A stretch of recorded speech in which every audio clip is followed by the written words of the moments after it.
A propósito de lo que decía el jefe de Estado en la cadena, ¿no? El plebiscito no debe ser un juicio al gobierno. La frase del presidente Boric refleja el debate que se ha generado en los últimos días. Claro, lo dijo hoy día en sus palabras frente al último día, a la ceremonia de cierre de clausura de la convención. Desde parte del oficialismo, la idea de aprobar para mejorar la propuesta ha tomado fuerza y quienes estuvieron en una reunión con el presidente aseguraron que él ratificó esa idea.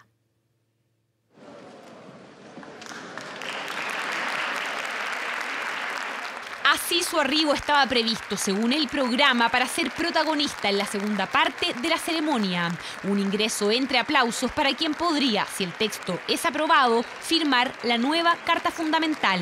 Las entregas, Excelencia, del Presidente de la República de uno de los ejemplares firmados. Por esto, el rol que asuma el gobierno durante los próximos 2 meses será clave. Bajo la mirada ciudadana y política estará su labor hasta el próximo 4 de septiembre.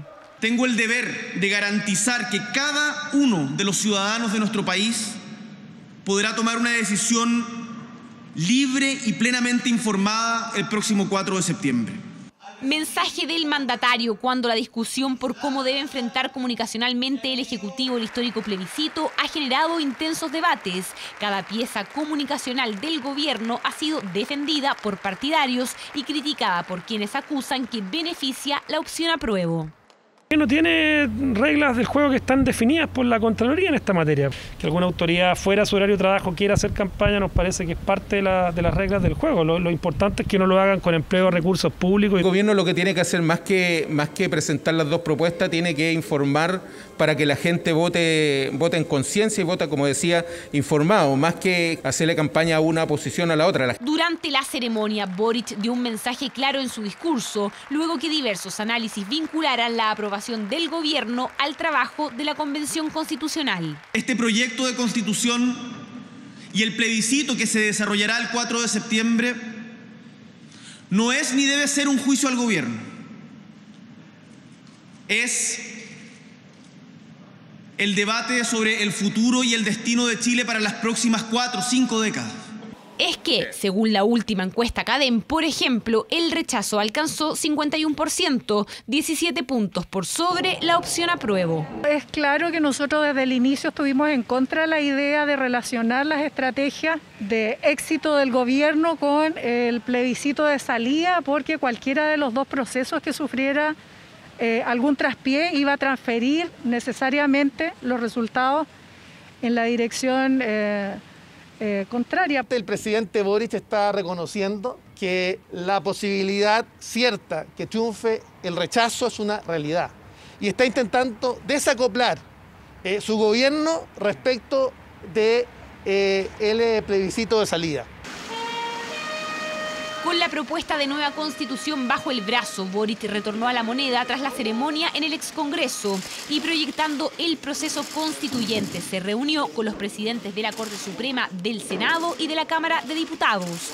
El presidente Gabriel Boric no ha ratificado su apertura a hacer mejorías al texto constitucional en caso de aprobarse. Es labor del gobierno efectivamente ponerse en todos los escenarios posibles. Por lo tanto, no lo veo como algo digamos que no se pueda conversar ni mucho menos, y creo que el gobierno tiene que trabajar en aquello. El gobierno del presidente Boric va a gobernar la República de Chile hasta el 11 de marzo del 2026, pase lo que pase.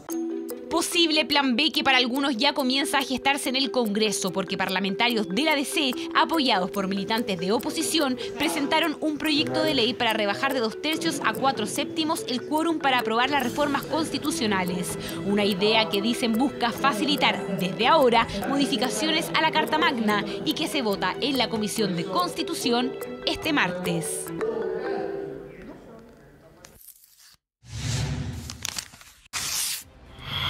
Camino al plebiscito. Bueno, después de un año, ¿cierto?, de trabajo, 12 meses de trabajo de la Convención Constitucional, nosotros comenzamos una nueva etapa. El país obviamente comienza una nueva etapa en este proceso y nosotros aquí en TVN comenzamos camino al plebiscito en 24 horas. Ya, junto a Valentina Rey, que ha estado con nosotros durante todo este año, por supuesto, nos acompaña. Vamos a estar diariamente revisando los detalles de la propuesta constitucional con sus distintas visiones para que usted también pueda formarse a su juicio y votar informado. Ahí está Valentina con nosotros y con la propuesta de texto constitucional. Valentina. ¿Cómo están? Buenas noches. Llegamos acá con el texto. Este es uno de los 1000 ejemplares que se imprimieron para entregar durante esta jornada en el cierre de la Convención Constitucional. Acá está la propuesta constitucional y también la revisamos en imágenes en nuestro estudio. Y vamos al artículo 1 y al preámbulo, por supuesto, del cual hemos estado conversando, pero ahora ya es una realidad que se va a someter a plebiscito. Este preámbulo que dice: nosotras y nosotros, el pueblo de Chile, conformado por diversas naciones, nos otorgamos libremente esta Constitución acordada en un proceso participativo, paritario y democrático. Eso está también acá en este texto, en el preámbulo. Pero vamos al artículo 1, Iván, Connie, de esta propuesta constitucional que ya vamos a estar revisando también. Chile es un Estado social y democrático de derecho, es plurinacional, intercultural, regional y ecológico. Pero atención, este es un inciso del artículo 1. Es un poco más largo, tiene como 3 párrafos. Es un poco más largo, tiene 3 párrafos más o incisos también. De hecho, acá lo tenemos, no sé si se podrá ver. Son 3 puntos el artículo 1. Es un poco más largo, un poco más extenso. En 24horas.cl, de hecho, los vamos a invitar a revisar también por completo las normas constitucionales.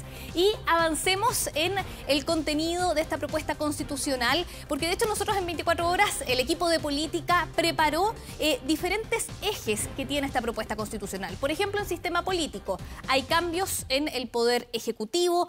¿Cómo podrá asumir un nuevo presidente o presidenta? ¿Qué requisitos va a tener? Vamos a ver el trabajo de Flavia Cordella y también de Carlos Chávez. La propuesta constitucional entregada este 4 de julio establece que para ser presidenta o presidente de la República se requiere tener nacionalidad chilena, ser ciudadana o ciudadano con derecho a sufragio, tener cumplidos 30 años. Algo que cambia de la legislación actual, que establece 35. Un candidato joven tiene mayores posibilidades de movilizar al público o a los votantes jóvenes. Se requiere de ciertas competencias y esas se adquieren en el transcurso de la vida. Según la propuesta, la persona que quiera liderar el país deberá mantener residencia efectiva en el territorio nacional los 4 años anteriores a la elección, salvo que se encuentre en una misión diplomática o trabajando, por ejemplo, en algún organismo internacional. Nos hace ver a los candidatos presidenciales con un compromiso territorial mucho más significativo. Ayuda el que tú estés inserto en la realidad que pretendes transformar y no solamente lo veas desde fuera. El presidente o presidenta duraría en el cargo 4 años. A diferencia de lo que conocemos hoy, podría ser reelecto por una sola vez de forma inmediata.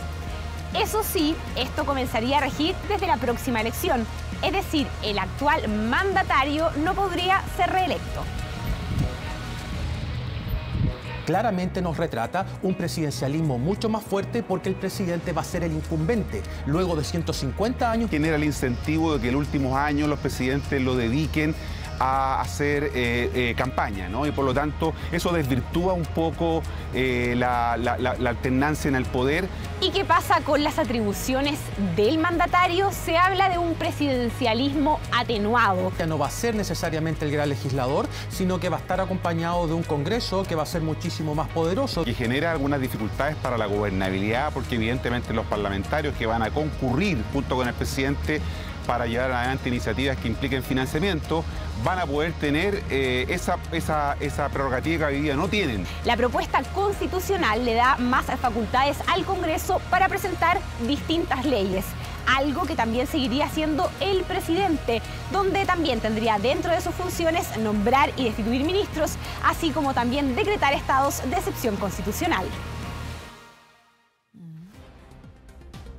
¿Y qué va a pasar con el Poder Legislativo? Ahí revisábamos algunos requisitos para ser presidente, presidenta, pero revisemos esta propuesta que tiene el texto que tiene ahí con Santa María. Está en el capítulo 7, página 85, Poder Legislativo, y comienza con el artículo 251 que dice: El Poder Legislativo se compone del Congreso de Diputadas y Diputados y la Cámara de la Región. Y vamos a eso, revisémoslo acá en nuestro estudio, en las gráficas que hemos preparado. Ahí está el Poder Legislativo, ya lo adelantaba Constanza Santamaría, Congreso de Diputados y Diputadas, Cámara de las Regiones. Pero ¿qué es este Congreso de Diputados y Diputadas? Vamos a revisarlo en detalle en el siguiente detalle. Es un órgano paritario, como la Convención, y plurinacional. Va a tener escaños reservados, no inferior a 155 integrantes.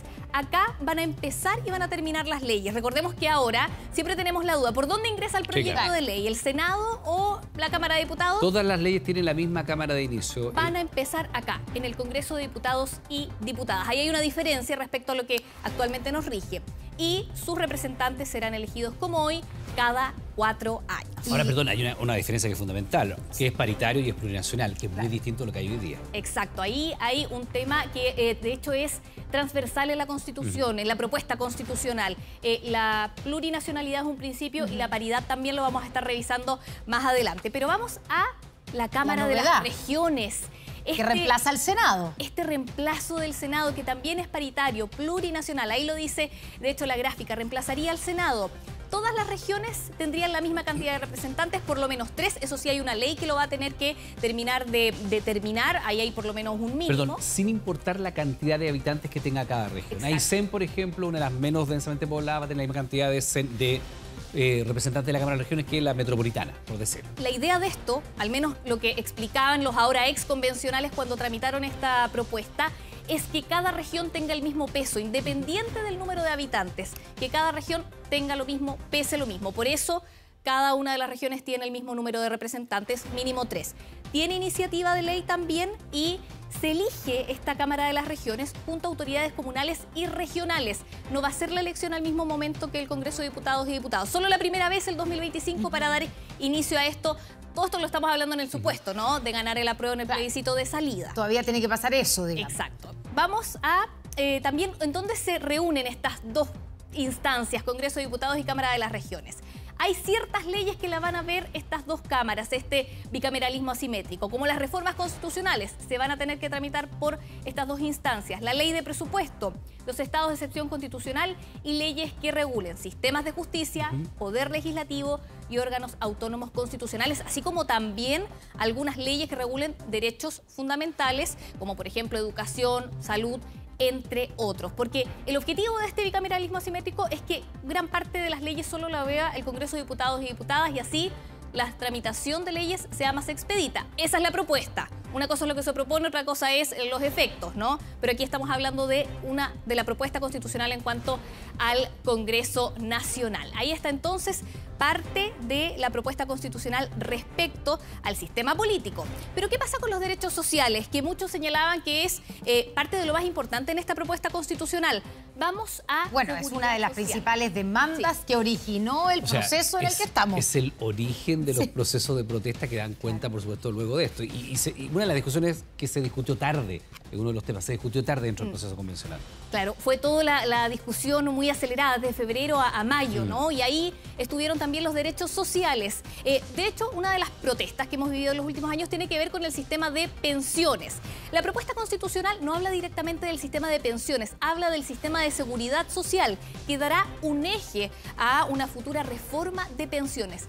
¿Qué se propone en cuanto a seguridad social? Felipe Gallegos preparó el informe. Es una demanda que ha estado presente en multitudinarias marchas durante la última década. Las bajas pensiones y el rol de las AFP fue un tema presente en el debate de la Convención Constitucional en medio de ácidas polémicas. Queda eliminada la herencia. Tampoco establece que tengamos la libertad para elegir administrador. No se hereda porque no es tu plata. Es plata del sistema para pagar pensiones. Es un sistema de seguridad social. Muchos habló de pensiones o del futuro de las AFP, pero finalmente la propuesta constitucional prefirió utilizar el concepto seguridad social y lo consagró como un derecho. Universalidad, solidaridad, integralidad, unidad, igualdad, suficiencia, participación, sostenibilidad y oportunidad son los 9 principios rectores que tendrá la seguridad social en Chile. Una decena de prestaciones podrían estar cubiertas en el nuevo sistema de seguridad social. Tendrá un carácter público y será regulado a través de una ley. Así quedó en el texto de la nueva Constitución, el que será plebiscitado el próximo 4 de septiembre. Que son muy bajas las pensiones, ¿ah? Y no alcanza para las cosas. Lo que a mí me preocupa es que la plata que nosotros ya llevamos no pase a un fondo común. El modelo de la AFP encuentro que es bueno, da rentabilidad. El tema es cotizar más. Que haya igualdad en las pensiones. Y sobre todo preocuparse más de la gente que necesita más. Son las aspiraciones, preguntas y dudas de la gente las que quisimos aclarar con dos expertos. ¿Qué dice la propuesta de nueva Constitución sobre seguridad social? Lo que la Constitución garantiza es la seguridad social y es al legislador al que le corresponde concretar, hacer efectivo, real, a través de normas precisas, en qué consiste la seguridad social en todos los regímenes que ella incluye. Lo que habitualmente establecen las constituciones, fijarte un marco conceptual que te dé seguridad, en que de ahí, cuando tengas que desarrollar la ley, no te vas a salir. El futuro sistema será financiado por cotizaciones obligatorias de trabajadores y empleadores. Además, el Estado hará su aporte. Durante estos meses, la discusión estuvo centrada en la propiedad de los actuales ahorros previsionales y el derecho a herencia, dos conceptos que finalmente quedaron fuera de la normativa. No menciona ninguna exigencia respecto de propiedad. Tampoco la Constitución del 80, ¿cierto?, modificada después por el presidente Lacos lo señala. Son artículos establecidos en las leyes específicas, digamos, los que incorporan esos atributos que hoy día, en definitiva, a muchos nos importan. Por ejemplo, la propiedad de los fondos. Y no procede que la Constitución entre en esos aspectos. No es tema de la Constitución y hoy día está resuelto por el decreto ley 3500, que nos dice que los saldos que hay en la cuenta individual son del afiliado y que el afiliado dispondrá de ellos a través de pensiones, de renta vitalicia, retiro programado. El texto establece que las organizaciones sindicales y los empleadores tendrán derecho a participar de la dirección del futuro sistema de seguridad social. Otro importante tema, los plazos. La nueva Constitución mandata al presidente a presentar proyectos de ley por esta materia en un plazo de 12 meses desde la entrada en vigencia de la Carta Magna, si es que se impone la opción apruebo. Mientras, el Congreso tendrá finalmente 2 años para cumplir la tramitación de los proyectos determinados. Vamos a otro eje de esta propuesta constitucional, porque en el artículo 1 ya lo revisábamos, se declara a Chile como un Estado plurinacional. Es decir, el Estado no solo reconoce a los pueblos originarios, sino que además los hace parte de las decisiones. Eso tiene que ver con la plurinacionalidad. De aprobarse este texto, habrá cambios en el sistema de justicia y serían abordadas demandas históricas. El informe es de Agustina Álvarez. Es uno de los temas que más preocupa a la ciudadanía y eso quedó en evidencia en las manifestaciones previas al proceso constituyente, donde fueron muchos los chilenos que exigían cambios al sistema de salud de nuestro país. ¿Qué dice el texto? La propuesta constitucional establece que toda persona tiene derecho a la salud y al bienestar integral. El Sistema Nacional de Salud sería de carácter universal, público e integrado. Esto significa que se extiende a todas las personas, que tendrá regulación del sector público y que existirá coherencia entre el sistema, sus prestadores y seguros. El sistema estaría compuesto por prestadores públicos como los hospitales o los CEFAM y prestadores privados como las clínicas o los centros médicos privados. Eso sí, la ley determinaría los requisitos y procedimientos para que estos últimos puedan integrarse al sistema. El mejor ejemplo que tenemos es un ejemplo práctico. La pandemia del COVID-19 vino a poner en un gran estrés a todo el sistema de salud y la respuesta que dio el Estado no fue solo de los agentes del Estado, fue pública y privado.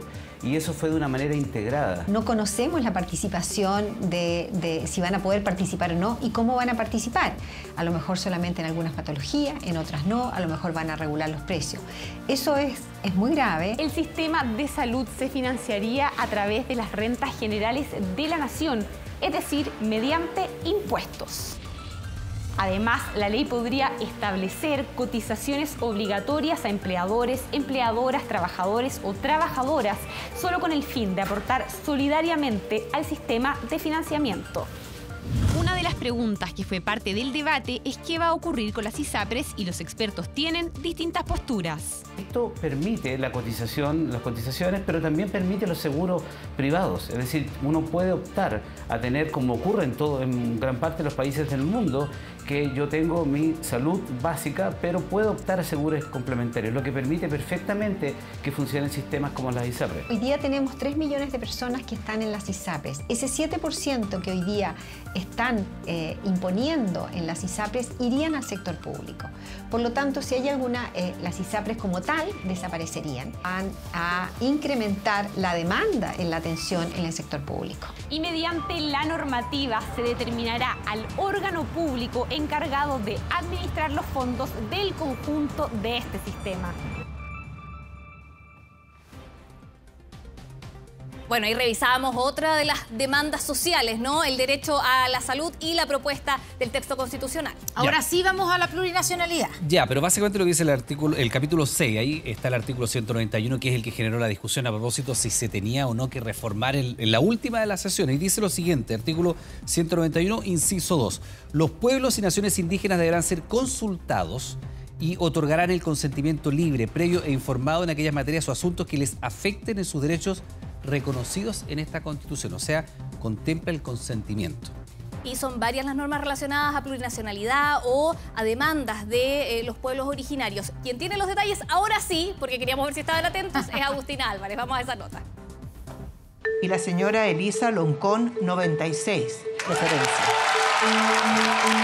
Simbólica elección que graficó la importancia y protagonismo de los pueblos originarios desde el inicio de la redacción de la propuesta de Constitución. Texto que plasmó en su artículo 1 que Chile es un Estado social y democrático de derecho, es plurinacional e intercultural, enunciado que reconoce la coexistencia de 11 pueblos y naciones indígenas. Era una cuestión de justicia, correspondía reconocerlos en la nueva Constitución. Siempre hemos sido firmes partidarios de hacer un reconocimiento entre los pueblos originarios.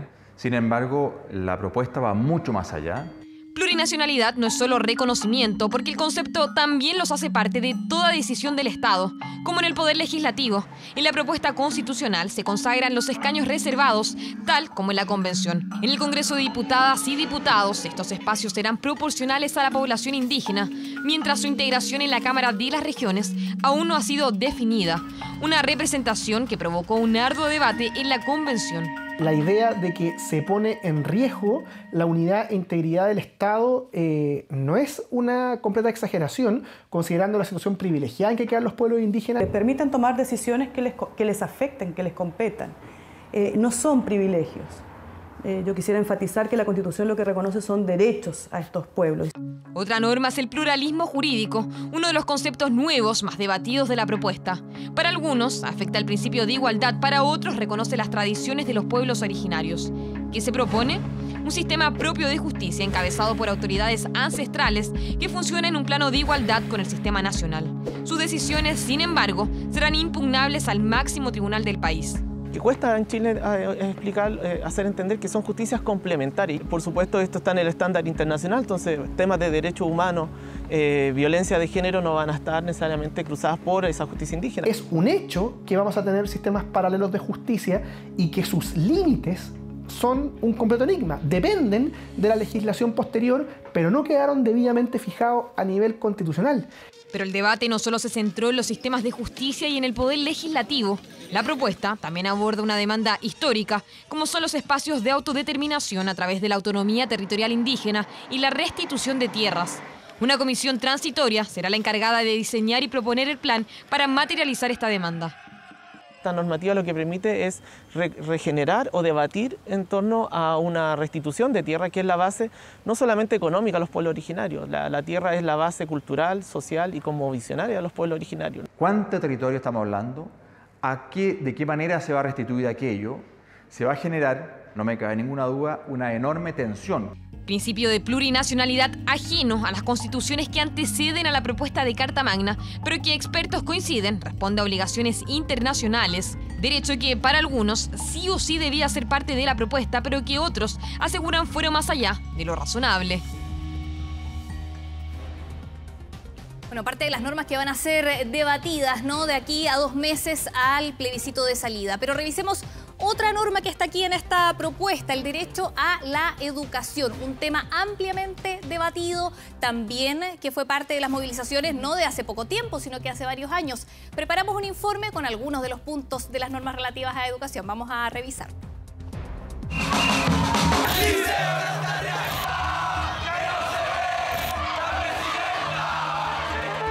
El derecho a la educación, a su acceso, financiamiento, la demanda de educación gratuita y de calidad han marcado la agenda nacional desde siempre y con mayor intensidad en los últimos 20 años.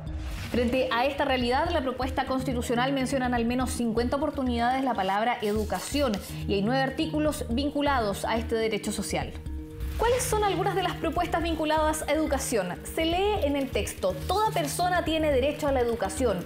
Es un deber primordial e ineludible del Estado.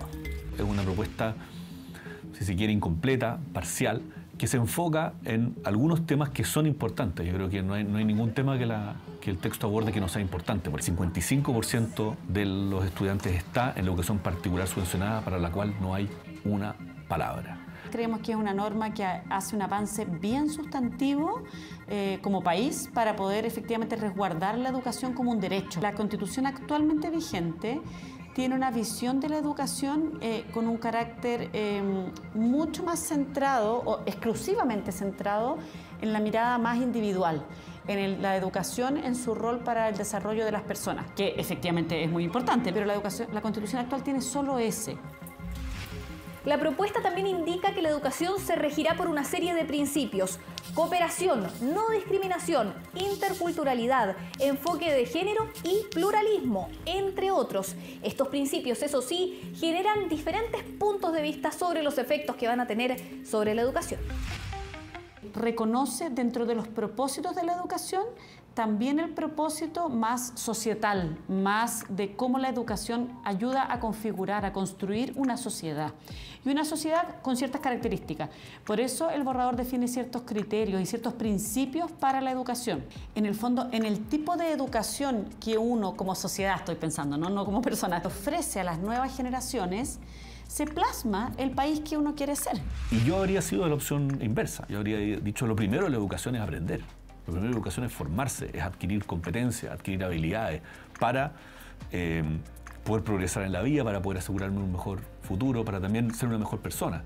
¿Cuál es el problema? Que esta convención o este texto toma una opción y lo amarra a calidad. Es decir, todos esos conceptos terminan siendo la definición de calidad.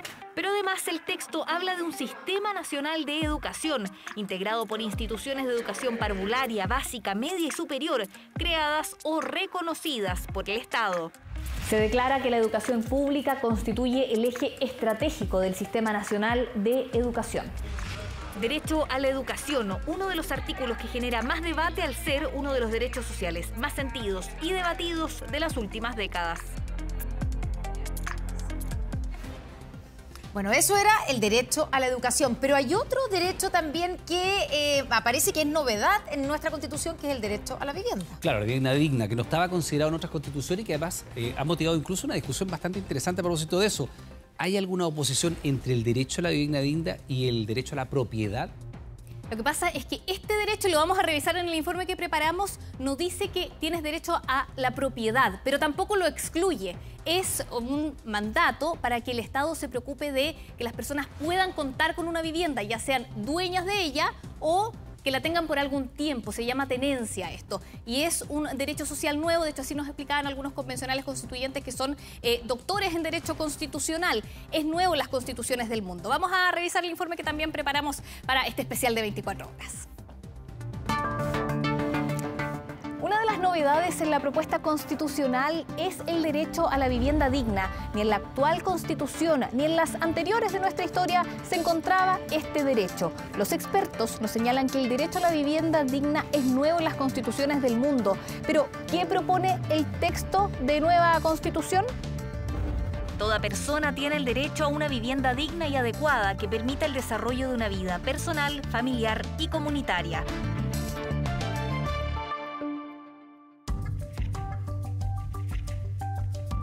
Donde el Estado lo que garantiza es que tú vas a tener derecho a la tenencia segura. ¿ya? Tú no tienes derecho a la vivienda propia, sino que más bien el Estado te garantiza la tenencia de ese inmueble, ¿ya? Esto es bien sensible para la población chilena porque la casa propia o la vivienda propia no solamente es una aspiración de dignidad, sino que además es una forma en la que los chilenos ahorran y es lo que aspiran a heredar a sus hijos el día de mañana. Para algunos la propiedad no está garantizada en este derecho, pero para otros es una posibilidad. Pero lo que se reconoce es el derecho a la vivienda, porque la vivienda se puede otorgar de distintas maneras. Es decir, uno puede tener un arriendo, por ejemplo, uno puede tener derecho de superficie, uno puede tener propiedad. Las fórmulas de políticas públicas a nivel comparado varían y cada una tiene su mérito.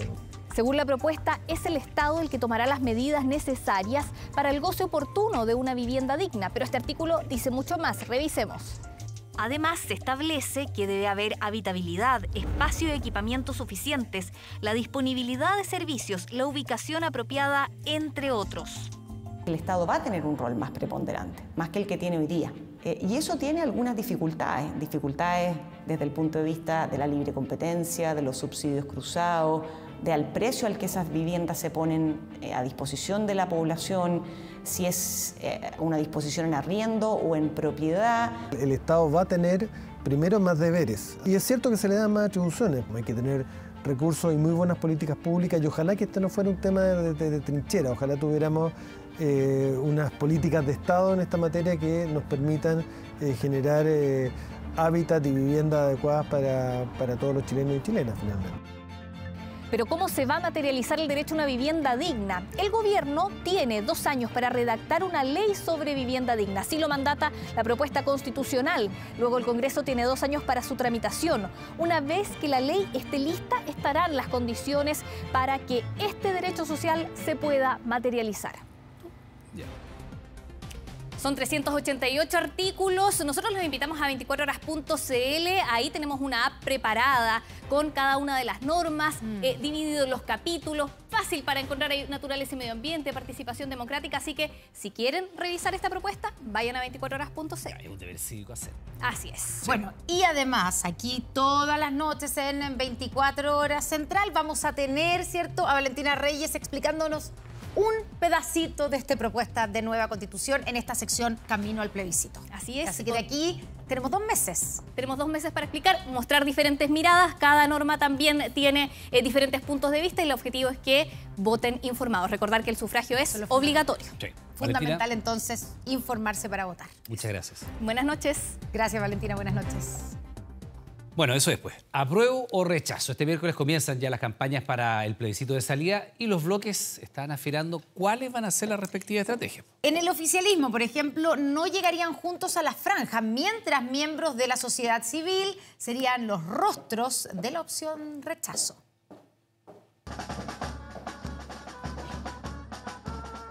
Las banderas por el apruebo se dejaron ver en el perímetro del ex Congreso, donde se desarrolló la ceremonia de entrega de la propuesta de nueva Constitución. Señal clara que la campaña extraoficialmente se inició. Desde hace días esto se ha apreciado en redes sociales y este miércoles formalmente comenzará el despliegue y organizaciones como Aprueba por Chile se preparan para el puntapié oficial. Nuestra campaña principalmente va a estar centrada en mostrar los avances que significa la Constitución del 2022. Yo espero que las campañas sean campañas, ojalá honestas intelectualmente. Difundir esta propuesta es su objetivo y no descartan coordinar esfuerzos con Apruebo Dignidad, coalición que inscribirá su campaña ante el servicio electoral sin sus socios en el gobierno, el socialismo democrático. Los partidos del bloque oficialista estamos trabajando en una campaña territorial unificada. El día miércoles vamos a levantar hitos, banderazos y informativos en todas las capitales regionales. A salir a la calle, a conversar con la gente, a no mentir, a no dividir. Yo hago un llamado a eso, a que este sea un proceso de unidad, de trabajo conjunto, donde nos podamos encontrar incluso en nuestras diferencias. La unidad se vería en el contenido de la franja electoral, sin embargo, los espacios de las dos almas estarán separados. Almas que este lunes analizaron la propuesta de nueva Constitución en el Comité Político en La Moneda, en donde convive una diferencia. Entre ellos, los que llaman a secas a aprobar y los que se la juegan por hacerlo para reformar. Nos vamos a inscribir como socialismo democrático, somos una coalición, y lo que sí hemos tenido una diferencia con Apruebo Dignidad, Creemos que el énfasis de hablarle a los indecisos es importante y creemos que el texto no tiene que ser un texto sagrado. Le hablamos dentro del amplio espectro, entre la gran familia del apruebo, le hablamos a nichos distintos y por eso estamos trabajando en poder tener un relato que sea el que convoque. Lo he conversado con muchísima gente y he llegado a la convicción de que este borrador de nueva Constitución no está a la altura de Chile. Amarillos por Chile ya había mostrado su disconformidad con la propuesta y también pretende inscribir oficialmente una campaña por el rechazo ante el CERVEL. Después del triunfo del rechazo